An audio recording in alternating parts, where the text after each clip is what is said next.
मेरे प्रिय दर्शकों नमस्कार।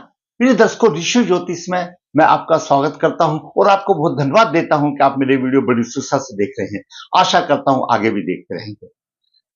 दर्शकों, ऋषि ज्योतिष नर्मदा जी के तट के नजदीक है नर्मदेहर। यहाँ पर काल सर्पदोष पितृदोष की पूजा की जाती है। जो इच्छुक है संपर्क कर सकता है। मैं हाथ से पत्रिका लिखता हूं, निचोड़ देता हूं पूरे जीवन का सारांश। 25-30 पेज की हाथ की लिखी पत्रिका होती है। जीवन का पूरा मार्गदर्शन हो जाता है। जो इच्छुक है संपर्क कर सकता है। दर्शकों, आज का वीडियो बहुत ही महत्वपूर्ण है। आप अंत तक देखिए। मैं आपके ज्ञान की वृद्धि करने की पूरी कोशिश करूंगा। दर्शकों, आने वाली 14 तारीख को, ये अभी 14 मई को, देवगुरु बृहस्पति, जो कि समस्त ग्रहों में सबसे अधिक शुभ माने जाते हैं, वो आध्यात्मिक, लौकिक, परलौकिक, राज, धर्म, संतान, धन आदि के कारक ग्रह है, नीति के कारक ग्रह है, नियम के कारक ग्रह हैं। वो 14 मई को वृषभ राशि से मिथुन राशि में आ रहे हैं। खास विशेष बात यह है कि अगले 8 वर्ष तक देवगुरु बृहस्पति अतिचारी रहेंगे। अतिचारी का मतलब है उनकी स्पीड, उनकी गति बहुत तीव्र होगी और पूर्ण समय में जो विशेषज्ञों का जो अनुमान दिया गया है हमारे सामने है। जब वे अतिचारी होते हैं तो प्रलय का कारण बनता है, आपदाएं आती हैं, बाढ़, दुर्घटनाएं, संघर्ष, युद्ध, नीति के विरुद्ध काम करना, जैसे कोरोना जैसी कार्य आए, जो आपदाओं से लोगों को जूझना पड़ता है। क्यों ब्रह्मांड में देवग्रह गुरु की स्थिति और शनि की स्थिति जब अशुभ हो जाती है तो असंतुलन हो जाता है। शनि एक राशि को 2.5 वर्ष में करते हैं, राहु एक राशि को 1.5 वर्ष में करते हैं और उसके बाद आता है देवगुरु बृहस्पति का। वो एक राशि के 30 डिग्री को, 30 अंश को 1 साल में पूरा भ्रमण पूरा करते हैं। लेकिन अत्याचारी हो जाने के बाद ये एक जब मिथुन में जाएंगे तो मिथुन में जाने के बाद 18 अक्टूबर से कर्क में भी आ जाएंगे। यानी 18 अक्टूबर को ये मिथुन के 30 डिग्री पार भी कर लेंगे 5 महीने 4 दिन में मात्र में। जो कि पाथ इनको 1 साल में करना चाहिए था वो 5-4 महीने में पूरा कर लेंगे। तो स्पीड इतनी होगी। मैं आपको एक छोटा सा उदाहरण देता हूं। अगर नलके का प्रेशर ज्यादा हो और हम गिलास को भरना चाहें तो कभी गिलास भरेगा नहीं, साथ साथ खाली हो जाएगा। हवाई जहाज की इतनी स्पीड है, अगर धरती के से नजदीक चले तो वह संतुलन लोगों का बिगाड़ देता है। तो ये एक छोटा सा उदाहरण है, आप इसी से समझ सकते हो। इसकी अतिचारी स्पीड जो है नुकसानदायक होती है। प्रलय हो सकती है, युद्ध हो सकता है, नीति के विरुद्ध काम हो सकता है, धर्म के विरुद्ध काम हो सकता है। अगले 8 साल में आपदाओं का योग बनता है।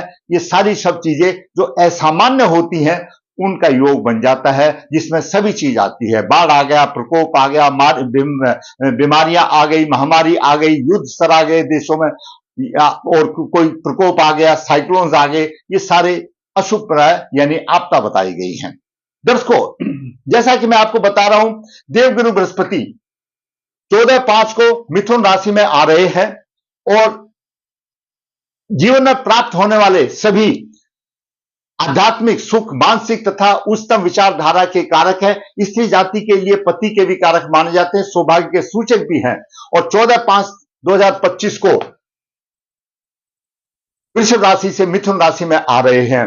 और यहीं पर मैं आपको बात बता दूं कि बीच में 8 वर्ष के लिए अत्याचारी तो होंगे ही, बीच में वक्री भी होंगे और 18/10/25 को कर्क में चले जाएंगे। फिर 11 नवंबर को फिर वक्री होंगे, फिर 12 दिसंबर को पुनः मिथुन में आ जाएंगे। इस तरह से उनका चक्कर चलते चलते, आगे पीछे चलते चलते वो 1 जून 2026 को फाइनली कर्क में आएंगे। और इस बीच में वो वक्री भी होते रहेंगे, अत्याचारी भी होते रहेंगे, स्पीड बढ़ती रहेगी, घटती रहेगी, इस तरह से मामला रहेगा। तो कुल मिलाकर के ये जो स्थिति है देवगुरु बृहस्पति की इतनी अच्छी नहीं है, पर फिर भी इतनी अच्छी नहीं है, फिर भी कहीं ना कहीं कुछ अच्छी कुछ खराब देगी। तो हम पूरी राशियों के ऊपर प्रभाव देखेंगे। आप बात करते हैं मेष राशि पर। मेष राशि पर गुरु तीर्थ भाव मिथुन राशि में होंगे। पराक्रम का भाव है, तीर्थ भाव काम त्रिकोण एक्टिवेट हो रहा है, तृतीय भाव, सप्तम भाव और एकादश भाव, काम त्रिकोण एक्टिवेट हो रहा है। इच्छा पूर्ति का वर्ष है, मेष राशि वालों के लिए इच्छा पूर्ति का वर्ष है। सामाजिक स्थिति क्यों? एकादश भाव समाज से जोड़ता है और दाम्पत्य सुख को भी देखेंगे, दाम्पत्य सुख अच्छा होगा, धर्म की भी वृद्धि होगी। तो धर्म स्थान में अपनी राशि को देखेंगे, भाग्य की वृद्धि होगी। यह वर्ष उनके लिए एक बहुत ही अच्छा वर्ष माना जाएगा मेष राशि के लिए। आगे चलते हैं तो वृषभ राशि के लिए गुरु द्वितीय भाव में मिथुन राशि में होंगे। अर्थ त्रिकोण एक्टिवेट हो रहा है। अर्थ त्रिकोण कौन सा है? द्वितीय भाव, छठा भाव और दसम भाव। अर्थ त्रिकोण इसमें हो रहा है और परिवार में मांगलिक कार्य भी होंगे। धन की यानी कोई किस्म की समस्या नहीं रहेगी, धन से इच्छा पूर्ति का वर्ष है। सामाजिक प्रतिष्ठा इसमें भी मिलेगी, मांगलिक कार्य भी होंगे और शत्रु परास्त होंगे, शत्रु दृष्टि देख रहा। और देवगुरु बृहस्पति यहां पर सप्तम दृष्टि से अपनी राशि को देख रहा है, तो कोई कष्टों का निवारण भी होगा, शत्रु परास्त होंगे, लंबी आयु हुए, ज्ञान का होगा, क्यों ये गूढ़ ज्ञान भी है। और नवम दृष्टि से दसम भाव को देख रहा है, व्यवसाय में भी अच्छा देंगे। अब बात करते हैं मिथुन राशि के लिए। मिथुन राशि के राशि में बैठे हुए हैं। राशि से मतलब है आपकी कुंडली में चंद्रमा जिस राशि है वो राशि से मतलब है। यहीं पर मैं आपको बता दूं, लगन से बात नहीं है, चंद्रमा से जो आपकी जो राशि है, किसी की वृश्चिक राशि होगी, किसी की उस राशि है। मिथुन राशि में यहां पर बैठेंगे तो पंचम और नवम सप्तम को देखेंगे। पंचम नवम सप्तम भाव एक्टिवेट होंगे। शिक्षा, दाम्पत्य सुख में परेशानी होगी, धर्म भी परेशानी नहीं होगी, धर्म भी अच्छा होगा और धर्म के तीनों भाव एक्टिवेट हो जाएंगे। तो यहां बैठेंगे प्रथम, पंचम और नवम और सप्तम भाव में अपनी राशि को देखेंगे, अच्छा सुख मिलेगा। अब बात चलते कर्क राशि के लिए। कर्क राशि के लिए देवगुरु बृहस्पति का गोचर अशुभ माना गया है। क्यों माना गया है? द्वादश भाव में है। द्वादश भाव में खर्चे का वर्ष आ गया, खर्चा अधिक होगा। मोक्ष एक्टिवेट हो रहे हैं, तो चतुर्थ भाव भी एक्टिवेट हो रहा है और अष्टम भाव भी एक्टिवेट हो रहा है, छठा भाव भी हो रहा। रोगों पर खर्चा होगा और खर्चा अनियमित होगा, संभाल कर चलिए। आप अपने आप को संसार से कुछ अलग करने की कोशिश करेंगे और भाग्य का सुख नहीं होगा, क्योंकि भाग्य का स्वामी द्वादश भाव में चला गया। धार्मिक प्रवृत्ति में भी खर्च होंगे, ऐसा नहीं है, लेकिन यह पूर्ण वर्ष सामान्य तौर पर कर्क राशि के लिए अशुभ माना जाएगा। क्योंकि कोई भी देवगुरु बृहस्पति किसी भी राशि से जब द्वादश भाव में होते हैं तो अशुभता मानी जाती है, उसको शुभ नहीं कहा जाता। अब बात करते हैं सिंह राशि के लिए। दर्शकों, सिंह राशि के लिए गुरु एकादश भाव में है, पंचम दृष्टि तृतीय भाव को है और सप्तम दृष्टि पंचम भाव को है और नवम दृष्टि यहां पर दाम्पत्य सुख यानी सप्तम भाव को देख रहा है। एकादश भाव में गुरु अति शुभ माने जाते हैं, क्योंकि एकादश भाव धन का भाव है और काम त्रिकोण एक्टिवेट हो रहा है।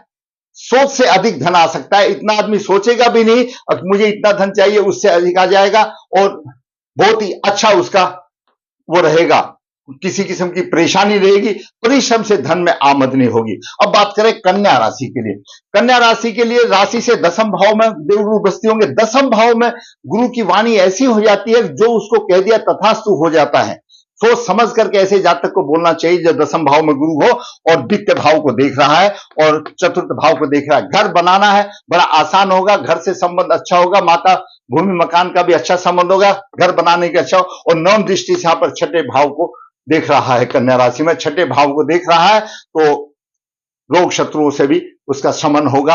आप अच्छा घर बनाना चाहें, कन्या वाले अच्छा घर बना सकते हैं, बहुत अच्छा योग आ रहा है। अब बात करें तुला की। तुला राशि के लिए देवगुरु बृहस्पति नवम स्थान में है, धर्म एक्टिवेट हो रहा है, नवम भी हो रहा है, लगन भी हो रहा है और पंचम भाव भी एक्टिवेट हो रहा है और तृतीय भाव पराक्रम का भाव भी एक्टिवेट हो रहा है। शिक्षा संधि प्रशांत बहुत अच्छी हो सकती है, व्यक्तित्व को ऊपर, अपने व्यक्तित्व को ऊपर ले जा सकते हैं, जितना ऊपर चाहे। पराक्रम, शिक्षा, संतान का संतुलन होगा, जो अभी उनका संतुलन बिगड़ा हुआ था उसको थोड़ा सा संतुलन में लेकर के आ जाएंगे, खराब नहीं होगा, अच्छा ही होगा जो भी कुछ होगा। इस समय भी ऐसे जातक अपने व्यक्तित्व को जितना ऊपर उठाना चाहे उठा सकते हैं। अब बात करते हैं वृश्चिक राशि की।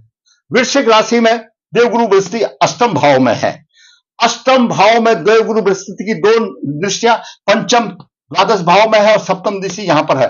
बीच में वक्री भी होंगे, छठे भाव में, द्वादश भाव में और अष्टम भाव में अगर देवगुरु बृहस्पति है तो यानी धन को बिल्कुल चौपट कर देंगे, धन खाली हो जाएगा, धनहीन योग बनेगा।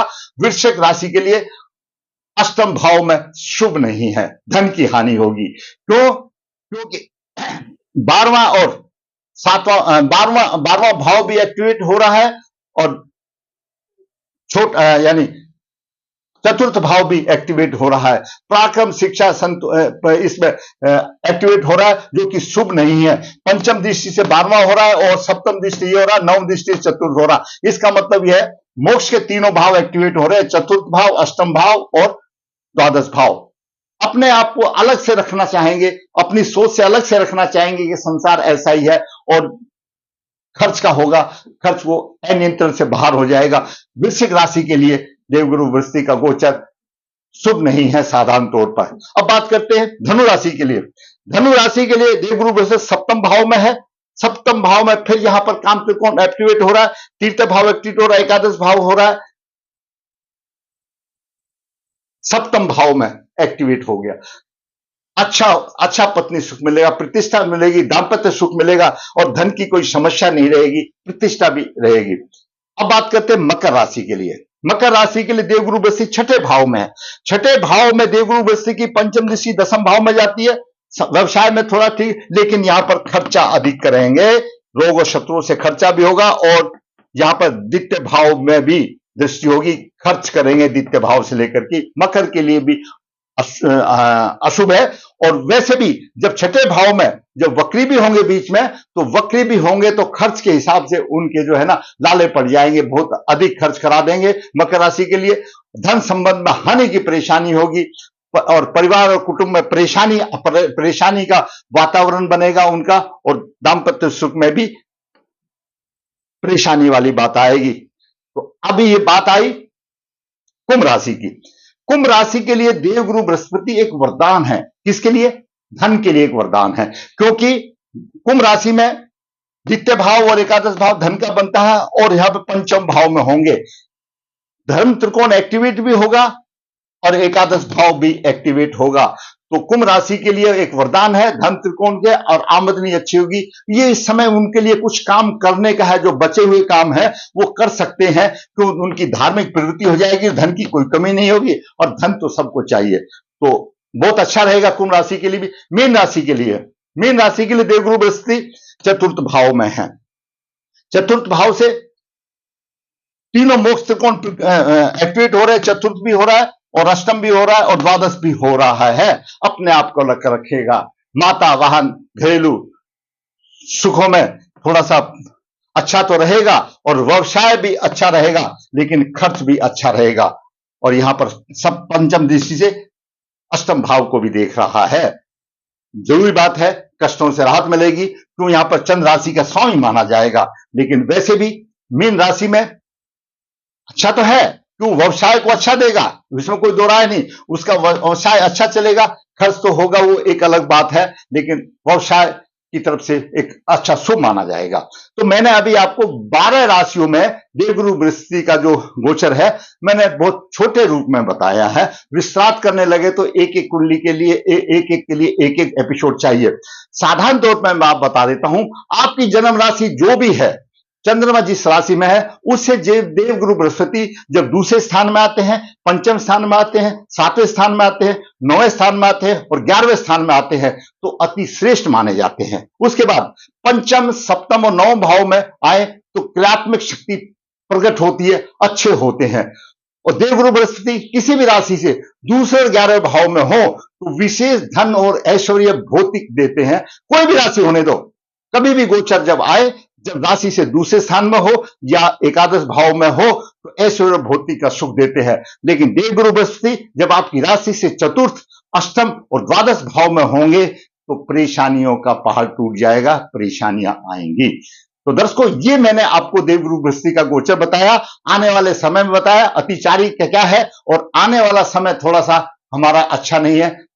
मेटल से संबंधित वस्तुओं में तेजी आएगी। मेटल संबंधित जैसे सोना, चांदी वगैरह, सोने के तो कारक हैं, लेकिन उसके साथ साथ चांदी भी जाएगी। इन सब चीजों के भाव बढ़ जाएंगे, जरूरत होगी उनके भी भाव बढ़ जाएंगे और अराजकता का भी समय आ सकता है।